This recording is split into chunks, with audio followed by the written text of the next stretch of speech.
जय हिंद दोस्तों, एक और नए वीडियो में आप सभी का स्वागत है। दोस्तों आज हम इस वीडियो में आप सभी विद्यार्थियों को साइंस के 2 नंबर वाला और 5 नंबर वाला सब्जेक्टिव क्वेश्चन आपको बता रहा हूं और आप लोग इस बात को अच्छे से समझ लीजिएगा कि ये जो भी प्रश्न आपको बता रहा हूं वही आपका हूबहू प्रश्न आपके फाइनल परीक्षा में पूछा जाएगा और आपके क्वेश्चन पेपर में एकदम एक एक हूबहू क्वेश्चन आपको मिलेगा। तो आपको अच्छे से याद करके जाकर आप लोग अच्छे से एग्जाम में पेपर लिख दीजिएगा ताकि आपका अच्छा रिजल्ट बने। ठीक है, क्योंकि मैं एग्जाम के समय में जो भी प्रश्न बताता हूँ वो प्रश्न हूबहू आपके एग्जाम में आ ही जाता है, तो अच्छे से याद कर लेना। ठीक है, तो चलिए वीडियो स्टार्ट करते हैं। अगर आप लोगों ने चैनल पर पहली बार आए हैं तो चैनल को सब्सक्राइब कर लीजिए। मैं आपको और भी विषय का आपको दे दूंगा सब्जेक्टिव क्वेश्चन इंपॉर्टेंट। ठीक है, आपका पहला क्वेश्चन है जो आपके एग्जाम में कई सारे एग्जामों में आ चुका है। ठीक है, 2 नंबर का आएगा चुंबकीय क्षेत्र। ठीक है, पूछेगा चुंबकीय क्षेत्र से आप क्या समझते हैं। तो आप लोग देखिए, जो कॉपी टीचर जांच करता है ना वो आपके लिखावट की ओर ज़्यादा फोकस करता है। आप बीच में क्या लिखें क्या नहीं लिखें वो नहीं फोकस करता है, वो आपके लिखावट पर फोकस करता है। तो अगर आप आंसर लिख रहे हैं चुंबकीय क्षेत्र का तो चुंबकीय क्षेत्र को आप ब्लैक पेन से थोड़ा हाईलाइट कर दीजिएगा ताकि टीचर का नज़ारा इसी में पड़े कि हाँ ये लड़का चुंबकीय क्षेत्र को हाईलाइट करके लिखा है। और आप लोग ब्लैक से हाईलाइट कर दीजिएगा और ब्लू से आराम से ये पूरा आप लोग सोल्यूशन लिखिएगा। ठीक है, तो एकदम पूरा फुल नंबर देगा, थोड़ा गलती भी होगा तो नहीं काटेगा, पूरा फुल नंबर दे देगा। ठीक है, तो इस बात को आप लोग ज़्यादा गौर करिएगा। ठीक है, तो आपका क्वेश्चन है चुंबकीय क्षेत्र, तो इसका हम उत्तर हम देखेंगे। चुंबक के चारों ओर वह क्षेत्र, चुंबक के चारों ओर वह क्षेत्र जिसमें आकर्षण तथा प्रतिकर्षण बलों का अनुभव किया जाता है चुंबकीय क्षेत्र कहलाता है। चुंबकीय क्षेत्र को बी द्वारा सूचित किया जाता है। चुंबकीय क्षेत्र का SI मात्रक क्या होता है? टेस्ला होता है, और एक टेस्ला बराबर क्या होता है? 1 नैनो पर एम्पियर मीटर होता है। ठीक है, और चुंबकीय क्षेत्र का SI मात्रक क्या होता है? टेस्ला होता है। याद रखना टेस्ला, ये इंपॉर्टेंट है, आपके एग्जाम में आता है। अगर टेस्ला ना दे तो वेबर पर मीटर होता है। ठीक है, वेबर पर मीटर स्क्वायर होता है। आप इसे भी याद कर सकते हैं क्योंकि चुंबकीय क्षेत्र का SI मात्रक वेबर पर मीटर स्क्वायर भी हो सकता है, नहीं तो टेस्ला भी हो सकता है। ये आपका टेस्ला का बराबर कहलाएगा। ठीक है, ये आपका टेस्ला का बराबर कहलाएगा, तो इसको अच्छे से याद करना। ठीक है, आप लोग कॉपी पर जरूर लिखना, कॉपी पर लिखोगे तो हैंड राइटिंग भी सुधर जाएगा। और एक बार आप लोग कॉपी पर लिख लो, इसको आप ब्लैक पेन से क्या करना, हाईलाइट करके फिर इसको ब्लू से लिखना, फिर इसको ब्लैक कर देना। ठीक है, क्योंकि आप एग्जाम में 2 ही पेन यूज़ करेंगे, ब्लू और ब्लैक। ठीक है, और उससे अच्छा दिखेगा भी, साफ साफ दिखेगा भी, सुंदर भी दिखेगा और अच्छा नंबर मिलेगा। देखिए एग्जाम में कुछ अपना सा भी ट्रिक इस्तेमाल करिए ताकि एग्जाम में अच्छे नंबर आए। ठीक है, अगला आपका क्वेश्चन है 2 नंबर वाला क्वेश्चन है आपका कि नवीकरणीय ऊर्जा स्रोत क्या है। ये एक्चुअली में आसान है, बहुत आसान है, आप आसानी से बता देंगे। कह रहा है कि नवीकरणीय ऊर्जा स्रोत, देखिए वैसे ऊर्जा स्रोत जिन्हें समाप्त नहीं किया जा सकता है और उपयोग करने के बाद पुनः उपयोग में लाया जा सकता है नवीकरणीय ऊर्जा स्रोत कहलाता है। जैसे कि वैसे ऊर्जा जिन्हें हम कभी समाप्ति नहीं कर सकते हैं और एक बार उसे उपयोग कर लिए तो फिर से आप उसको 2 बार भी 3 बार भी यानी कि बार बार उसे यूज करते रहेंगे, यानी कि वो कभी समाप्ति नहीं होगा, उसे हम लोग नवीकरणीय ऊर्जा स्रोत बोलते हैं। जैसे एग्जाम्पल में सौर ऊर्जा, पवन ऊर्जा, जल विद्युत ऊर्जा, ये सब क्या है? ये सब आपके नवीकरणीय ऊर्जा स्रोत का एग्जाम्पल है, उदाहरण है। ये कभी समाप्त नहीं होगा, एक बार यूज करो फिर दोबारा भी यूज कर सकते हो, फिर से तीसरी बार भी यूज कर सकते हो। ठीक है, अब इसी का जस्ट उल्टा आएगा अनवीकरणीय ऊर्जा स्रोत। ठीक है, अनवीकरणीय ऊर्जा स्रोत क्या कहलाएगा? तो वैसे ऊर्जा स्रोत जो समाप्त हो अर्थात एक बार उपयोग करने के बाद पुनः उपयोग में नहीं लाया जा सकता है, अनवीकरणीय ऊर्जा स्रोत कहलाता है। यानी कि वैसे ऊर्जा स्रोत जिसको अगर एक बार आप यूज कर लेते हैं ना तो उसको आप दोबारा चाह कर भी यूज नहीं कर सकते हैं, उसे हम लोग अनवीकरणीय ऊर्जा स्रोत कहते हैं। जैसे मान लेते हैं कि कोयला हो गया, अगर कोयला को एक बार जलावन में उपयोग कर लिए तो क्या जो कोयला जलावन में उपयोग हो जाता है उसको फिर लाकर आप उपयोग कर सकते हैं? नहीं कर सकते। अगर एक बार अगर गाड़ी में तेल पेट्रोल अगर डाल दिया जाए और ख़त्म हो जाएगी तो वो तो ख़त्म हो जाएगी, फिर आपको दोबारा डलवाना पड़ेगा, वो तो वापस आएगा नहीं। और वैसे प्राकृतिक गैस, अगर आप खाना बनाते हैं तो खाना बनाने वाला सिलेंडर जब ख़त्म हो जाता है तो फिर वापस आता नहीं, उसको जाकर दुकान से भरवाना पड़ता है। तो इसको हम लोग अनवीकरणीय ऊर्जा स्रोत का एग्जाम्पल ले सकते हैं। ठीक है, चलिए अब इसमें का कुछ इंपॉर्टेंट एक यहाँ पर टॉपिक है, इसको याद रखना। एग्जाम आपके ऑब्जेक्टिव में क्वेश्चन पूछता है, पवन चक्की जो है ना वो पवन ऊर्जा को यांत्रिक ऊर्जा में या विद्युत ऊर्जा में परिवर्तित कर देता है। याद रखना है, पवन चक्की जो है ना वो पवन ऊर्जा को या तो यांत्रिक ऊर्जा में या विद्युत ऊर्जा में वो परिवर्तित कर देता है। इसको आप लोग अच्छे से समझना, ठीक है। चलिए अब देखिए अगला क्वेश्चन आपका है 4 नंबर जो क्वेश्चन है इंपॉर्टेंट क्वेश्चन है, विद्युतीय आवेश क्या है। विद्युतीय आवेश क्या है, अगर ये क्वेश्चन पूछेगा तो आप लोग बताना। इस सबसे पहले विद्युतीय आवेश लिखकर हाईलाइट कर देना, उसको उस शब्द को हाईलाइट कर देना जिसका आंसर आपको लिखना है, ठीक है। और उसका आप डेफिनेशन यानी कि परिभाषा लिख दीजिएगा। फिर उसका SI मात्रक क्या होता है, आवेश और विद्युत आवेश बराबर क्या होती है, सब आपको लिख देना है, ठीक है। तो नीचे हम आपको बताने वाले हैं, तो देखिए ज़्यादा नहीं है, थोड़ा सा है, आप आराम से बना देंगे। देखिए यही आपका लॉजिक लिखने का यही तरीका है। विद्युत आवेश को हाईलाइट करेंगे, फिर उत्तर लिखेंगे ब्लू पेन से। विद्युत आवेश प्रत्येक वस्तु का आंतरिक गुण होता है जो विद्युत बल्ब आरोपित करता है, इसका SI मात्रक कूलम होता है, जिसको हम लोग कैपिटल Q से सूचित करते हैं, अर्थात Q बराबर I/T। क्या हो जाएगा, I/T हो जाएगा। अब यहाँ पर I क्या होगा और T क्या होगा, आप लोग समझ सकते हो ना, एकदम समझ सकते हो, ठीक है। चलिए अब देखिए अगला 5 नंबर है। 5 नंबर कौन से, विद्युत धारा। वहाँ पर क्या पूछा था, हाँ विद्युत आवेश पूछा था। अब यहाँ पर आपसे विद्युत धारा का पूछा है, ठीक है। तो विद्युत धारा क्या है देख लेना, मैं जितना भी प्रश्न बता रहा हूँ आपके एग्जाम में आएगा तो ये पूरा एकदम A to Z क्वेश्चन रहेगा। इसको अच्छे से रिवीजन कर लेना, ठीक है बच्चा लोग, कॉपी पर लिख के करना, ठीक है। अब अगला आपका प्रश्न है कि विद्युत धारा क्या है, यानी कि विद्युत धारा का SI मात्रक क्या है, विद्युत धारा क्या होता है। तो सबसे पहले हम लोग क्या करेंगे, विद्युत धारा लिखकर हाईलाइट करेंगे, फिर लिखेंगे आवेश। यहाँ पर आदेश लिख दिए हैं ना, गलती से प्रिंट हो गया, आवेश होना चाहिए। आवेश की प्रवाह के दर को विद्युत धारा कहते हैं। आवेश की प्रवाह के दर को हम लोग विद्युत धारा कहते हैं। इसका SI मात्रक एम्पियर होता है, इसे I द्वारा सूचित किया जाता है। यह एक अदिश राशि है, इसे एमीटर से मापा जाता है। यानी कि कभी कभी एग्जाम में आपके आया है क्वेश्चन और आ भी जाता है और आएगा भी, याद रखना। विद्युत धारा को किससे मापते हैं, अगर पूछेगा कि विद्युत धारा को हम लोग किससे मापते हैं तो एमीटर से। कभी कभी क्वेश्चन उल्टा भी कर देता है कि एमीटर को निम्न में से किससे मापते हैं, तो विद्युत धारा को मापते हैं, ठीक है। और याद रखना, अब पूछ देगा कि विद्युत धारा क्या है, अदिश या फिर सदिश है, तो आप लोग बता देना अदिश राशि है। तो आप लोग याद रखना Q/T, यानी कि कूलम क्या होता है, Q को हम लोग विद्युत आवेश बोलते हैं ना, तो विद्युत आवेश अपन T यानी कि टाइम हो जाएगा, जिसको हम सेकंड में ले सकते हैं। तो विद्युत आवेश यानी कि क्या हो जाएगा, विद्युत आवेश का SI मात्रा क्या होता है, यहाँ पर पता है ना, कूलम होता है। तो आप T यानी कि क्या लिख सकते हो, आप लिख सकते हो I यानी कि एम्पियर को A से सूचित करते हैं, एम्पियर बराबर Q यानी कि कूलम हो जाएगा, और T यानी कि सेकेंड हो, यानी कि एम्पियर बराबर कूलम पर सेकेंड। यानी कि पूछता है आपके एग्जाम में 1 एम्पियर बराबर कितना होता है, तो 1 कूलम पर सेकेंड होता है। ये आपके एग्जाम में आया हुआ प्रश्न है, इसलिए मैं बता रहा हूँ बच्चा लोग, ठीक है। देखिए मैं कभी भी बच्चे के साथ धोखा नहीं करता हूँ, जो भी प्रश्न बताता हूँ सटीक बता देता हूँ, ताकि बच्चा वो याद कर ले, ठीक है। उसको इधर उधर बुक खोलने की जरूरत न पड़े। देखिए जैसे मैं बता रहा हूँ ना, वैसे मैं यूट्यूब की दुनिया में आप कहीं भी जाकर खोज लीजिएगा, वैसे कोई नहीं बताएगा। ऐसे में आपको लिख कर अच्छे से आपको कोई नहीं बताएगा, ठीक है। इस बात को गौर करिएगा और जाकर देख भी लीजिएगा, आप लोगों को विश्वास नहीं बनाते हो, ठीक है। अब देखिए वो क्वेश्चन आ ही गया कि 1 एम्पियर को परिभाषित करें। अब आसानी से आप 1 एम्पियर को परिभाषित कर सकते। ये क्वेश्चन आपके एग्जाम में बहुत ज़्यादा बार पूछा गया है, इसलिए आप इस क्वेश्चन में ज़्यादा फोकस करिएगा, ज़्यादा ये क्वेश्चन आपके एग्जाम में आया हुआ है, ठीक है। तो 1 एम्पियर को परिभाषित कैसे करें, अभी ने आपको बताया कि 1 एम्पियर बराबर 1 कूलम अपन सेकेंड होता है। तो देख लो वही यहाँ पर हुबहू लिखा गया है कि नहीं लिखा गया है, 1 एम्पियर बराबर 1 कूलम अपन 1 सेकेंड लिखा गया है ना।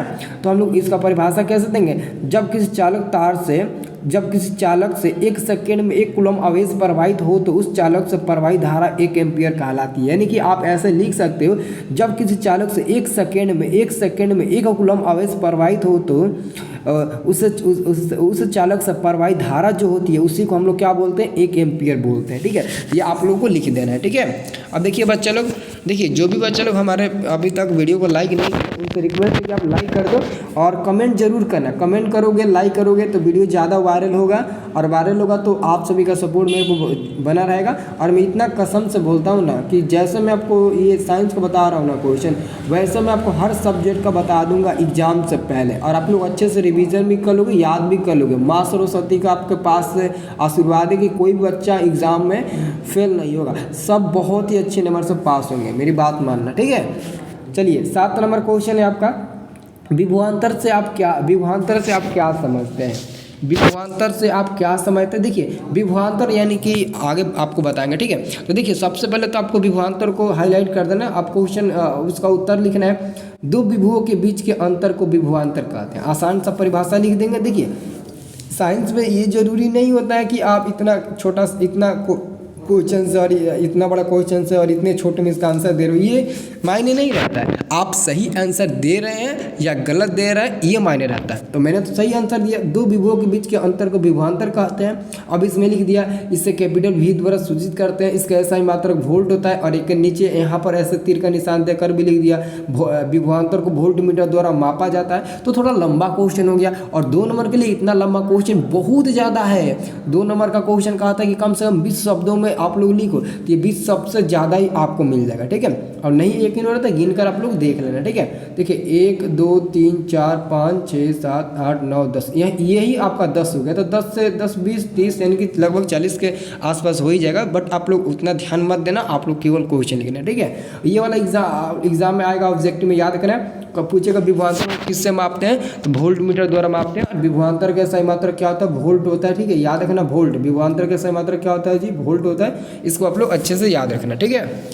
चलिए अगला क्वेश्चन आपका है 8 नंबर, ठीक है। विद्युतीय विभव, इसके पिछले साल में ये क्वेश्चन गेस किया था, और ये पिछले साल क्वेश्चन आया था 2021 में 2022 में यह क्वेश्चन आया था। जाकर आप लोग देख लेना, टेलीग्राम में ऑलरेडी ये सब हम आपको दिए उस समय, ठीक है। तो विद्युतीय विभव वहाँ पर पूछा था, ठीक है। देखिए उस समय हम 7 क्वेश्चन दिए थे फिजिक्स में, और 7 क्वेश्चन में से 6 क्वेश्चन आपके एग्जाम में पूछा गया था, उसमें से 3 का आंसर देना होगा। लेकिन 7 में से मेरा 5 हूबहू लड़ा था, हूबहू एकदम 5 क्वेश्चन लड़ गया था 7 में से ही, ठीक है। इसलिए इस टाइम पर जो भी मेरा वीडियो आएगा उसे अच्छे से देख लेना। देखोगे कब, जब तक चैनल को सब्सक्राइब नहीं करोगे तब तक नहीं देख पाओगे, ठीक है।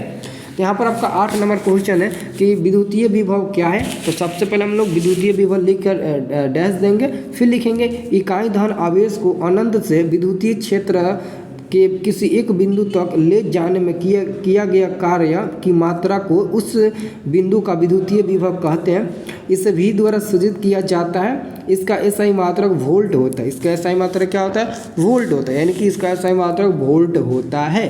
अब यहाँ पर हम क्या करेंगे, अब यहाँ पर हम लोग एक और लिखेंगे, पृथ्वी पर विद्युतीय विभव का जो विभव होता है ना, शून्य माना जाता है। यानी कि पृथ्वी पर विद्युतीय विभव को हम लोग शून्य रखते हैं, यानी कि शून्य मतलब कि 0 रखते हैं। क्या रखते हैं, 0, यानी कि शून्य के बराबर हम लोग मानते हैं, ठीक है। याद रखना इस बात को, ये एग्जाम में आपके ऑब्जेक्टिव के लिए इंपॉर्टेंट है, ठीक है। इसलिए मैं आपको लिख दे रहा हूँ ताकि आपको ऑब्जेक्टिव सब्जेक्टिव दोनों आपका तैयार हो जाए, यहाँ से आपको दिक्कत भी ना हो कुछ, ठीक है। चलिए अगला प्रश्न आपका प्रतिरोध क्या है। अब आपको बताना है प्रतिरोध क्या है। देखिए प्रतिरोध आसान, आप आसानी से बता देंगे, लेकिन यहाँ पर इसका परिभाषा आपको याद करना पड़ेगा किसी न किसी तरह। चालक पदार्थ का वह गुण जो उस पदार्थ से प्रवाहित होने वाली विद्युत धारा का विरोध करता है, प्रतिरोध कहलाता है। इसका ऐसा ही मात्रक ओम होता है। इसे कैपिटल R द्वारा सूचित किया जाता है। अब देखिए इसे कैपिटल R द्वारा सूचित किया जाता है, ठीक है।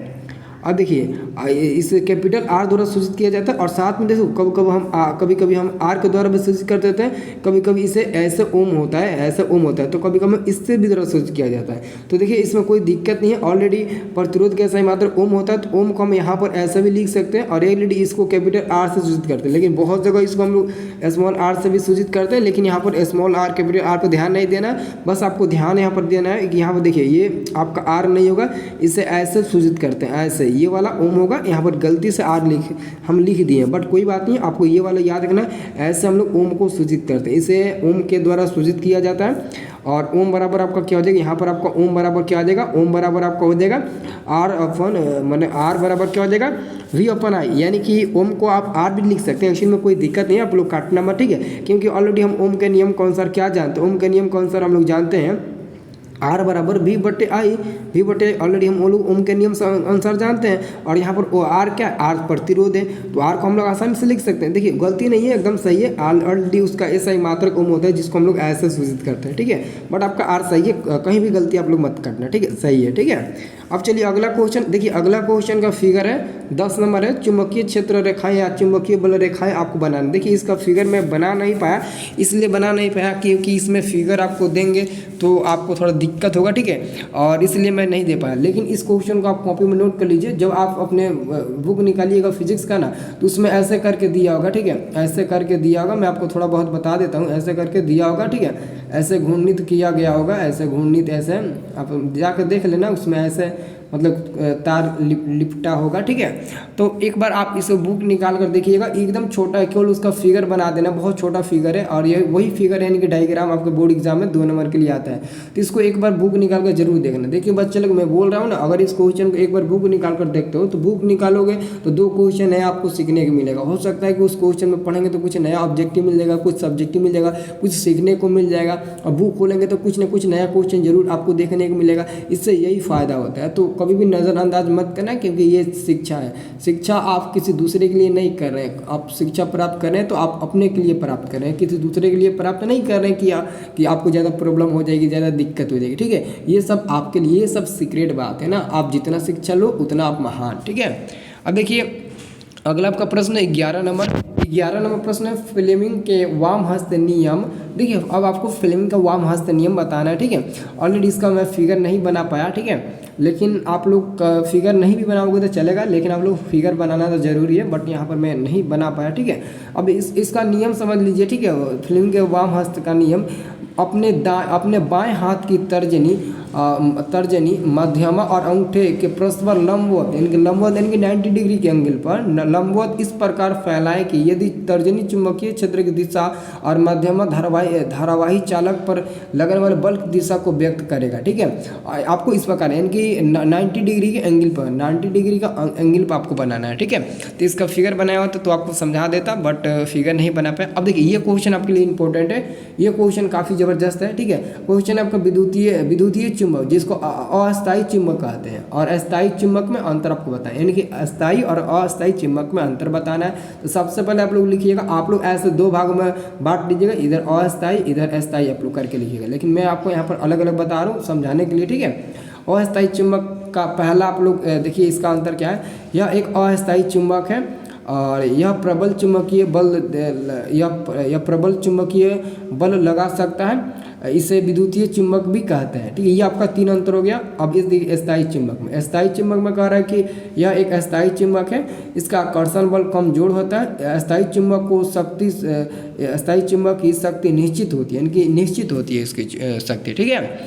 बस इतना ही है। और अगला क्वेश्चन आपका 13 नंबर प्रश्न है कि विद्युत मोटर से आप क्या समझते हैं। ऑलरेडी ये 2 नंबर में पूछेगा तो बताना है ऐसा, अगर 5 नंबर में पूछेगा तो पूरा आपको वर्णन करना ही पड़ेगा। उसमें ऑलरेडी बोल देगा कि विद्युत मोटर से आप क्या समझते हैं बताएं, तो आप लोग समझ रहे हैं 2 नंबर के। लेकिन अगर पूछ देगा कि विद्युत मोटर क्या सचित्र वर्णन करे, तो आप लोगों को पूरा फुल उसका मतलब कि सॉल्यूशन करना होगा 5 नंबर के लिए, ठीक है।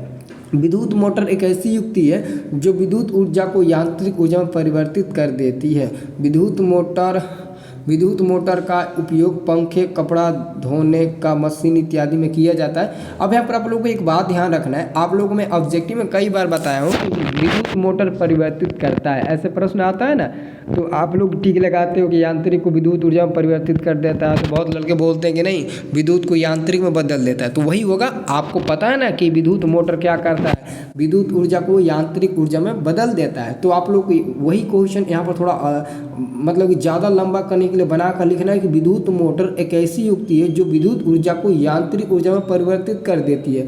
विद्युत मोटर का उपयोग विद्युत पंखे, कपड़ा धोने का मशीन इत्यादि में किया जाता है। बस यही तो आप लोगों को लिखना है, क्या कुछ ज़्यादा थोड़ी ना है। अब देखिए अगला क्वेश्चन आपका चुंबकीय फ्लक्स से आप क्या समझते हैं, जो वेरी इंपॉर्टेंट क्वेश्चन है, इसको समझ लें, ठीक है। चुंबकीय फ्लक्स से आप क्या समझते हैं, ठीक है। चुंबकीय फ्लक्स से क्या समझते हैं, इसका सही मात्रक वेबर होता है, आगे आपको बताएंगे, सब कुछ बताएंगे, ठीक है।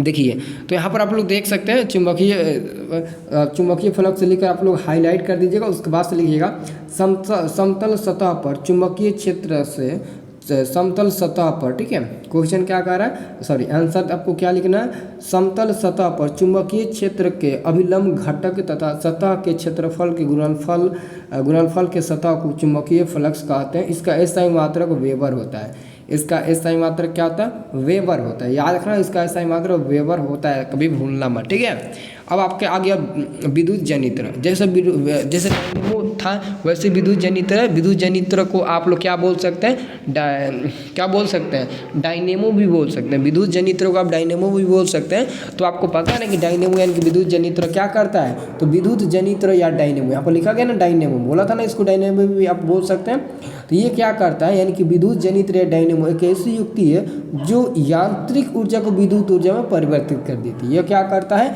यांत्रिक को विद्युत में परिवर्तित करता है, और विद्युत मोटर विद्युत ऊर्जा को यांत्रिक में परिवर्तित करता है। इन्हीं दोनों में लोचा है, और आप लोग समझ नहीं पाते हो और एग्जाम में गलत टिक लगा देते हो, ठीक है। तो इसमें कंफ्यूजन मत होना, बार बार वीडियो को देख लेना, लेकिन आप लोगों को कंफ्यूजन नहीं करना। अगर आप लोग इसको लिख लोगे ना तो बढ़िया रहेगा, ठीक है। और आगे क्या लिखना, यह विद्युत चुंबकीय प्रेरणा का सिद्धांत पर कार्य करता है। ये भी इंपॉर्टेंट है, जितना भी अंडरलाइन मैं कर रहा हूँ ना, ये वाला इंपॉर्टेंट है, क्योंकि पूछता है कि विद्युत जनित्र का सिद्धांत आधारित होता है, डायनेमो का सिद्धांत आधारित होता है, तो विद्युत चुंबकीय प्रेरणा के सिद्धांत पर कार्य करता है, आपको लिखना है, ठीक है। और आपका अंतिम प्रश्न है, यानी कि अंतिम प्रश्न आपका यही है, अंतिम प्रश्न यही है 16 नंबर अंतिम प्रश्न है कि पानी में रखा हुआ सिक्का उठा हुआ दिखता है क्यों।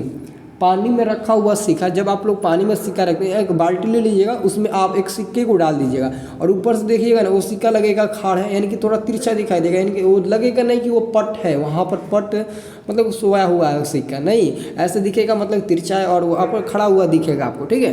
तो हम लोग उत्तर में क्या लिखेंगे, जैसे जैसे कटोरे में पानी डालते हैं वैसे वैसे सिक्का पुनः धीरे धीरे ज़्यादा दिखाई देने लगता है, क्योंकि अपवर्तन के कारण सिक्के की स्थिति उसकी वास्तविक स्थिति से ऊपर उठता प्रतीत होता है। यही कारण है कि पानी में रखा हुआ सिक्का उठा हुआ दिखता है, ठीक है। एक बार आप लोग घर पर ट्राई करना, आप एक बाल्टी ले लेना, नहीं तो एक कटोरा ले लेना बड़ा सा, उसमें एक सिक्के को डालकर आप लोग ऊपर से देखने का प्रयास करना, बहुत ज़्यादा अंतर आपको दिखाई देगा। तब इस क्वेश्चन को पढ़ना और सामने वो देखना, ठीक है। सामने क्वेश्चन में हो जाएगा, परिभाषा में हो जाएगा, और आप एक्सपेरिमेंट भी साथ में कर लेंगे, ठीक है। चलिए दोस्तों, ये बताइए आप लोग, ये वीडियो आप लोगों को कैसा लगा, पसंद आया नहीं, आप लोग कमेंट सेक्शन में कमेंट करके ज़रूर हमें बताइए। आपका बहुत बहुत धन्यवाद वीडियो देखने के लिए, और ये वीडियो देख लीजिएगा तो एग्ज़ाम में अच्छे नंबर लाइएगा, ठीक है।